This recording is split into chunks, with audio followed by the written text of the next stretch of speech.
or perhaps the Conservative Party is in a rotten state. Chancellor. I'm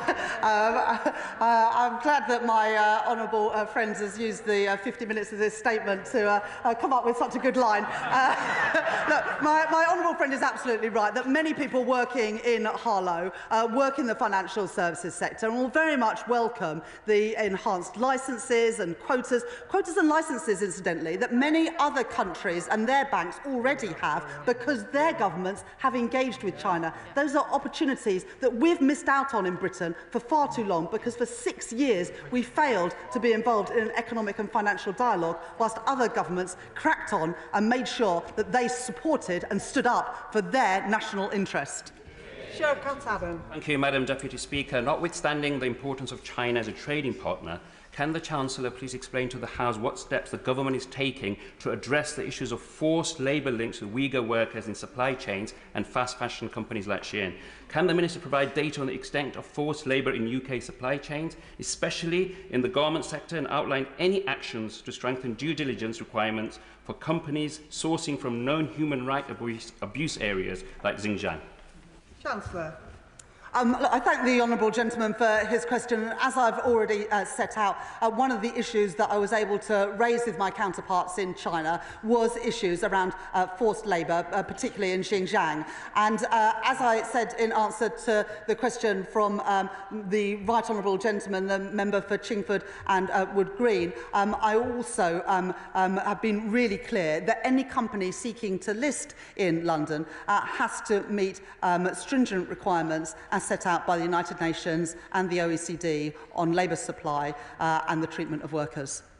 Final question in this statement, Jim Shannon. Thank you, Madam Deputy Speaker.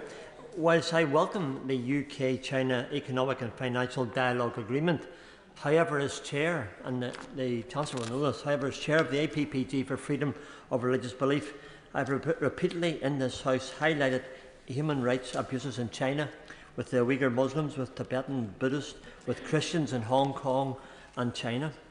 How will the Government and the Chancellor ensure safeguards to British money and goods are put in place to ensure that economic engagements do not directly support these violations?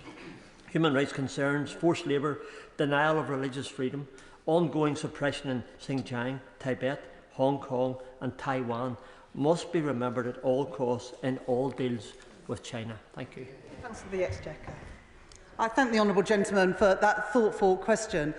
It's important that when we engage with China that we cooperate where we can compete where necessary, but that we challenge whenever our values do not align. Like the honourable gentleman, I care deeply about issues of religious freedom and also about issues of forced labour.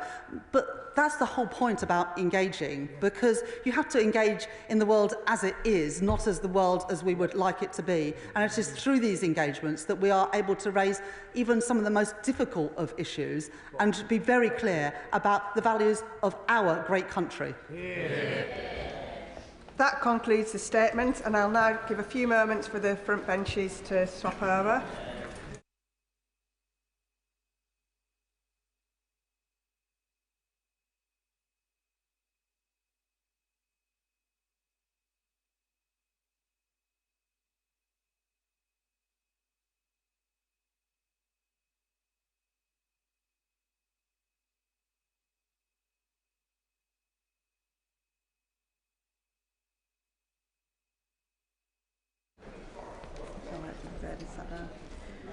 We now come to the 10-minute rule motion. 10-minute rule motion, Joe Morris. Thank you, Madam Deputy Speaker. I beg to move that leave be given to bring in a bill to require the Secretary of State to conduct a review of the contribution of community energy to the Government's 2030 Clean Power Mission. The Green Power Mission and climate policy more generally is what brought me into politics. Ensuring that we have a world that is economically, ecologically and environmentally viable for future generations is one of the reasons that I'm privileged to stand in this House today and one of the reasons that many people across that constituency put their faith in me. I want to thank local climate groups such as the Hexham Climate Cafe, the North Tyne Climate Action Group and Sustain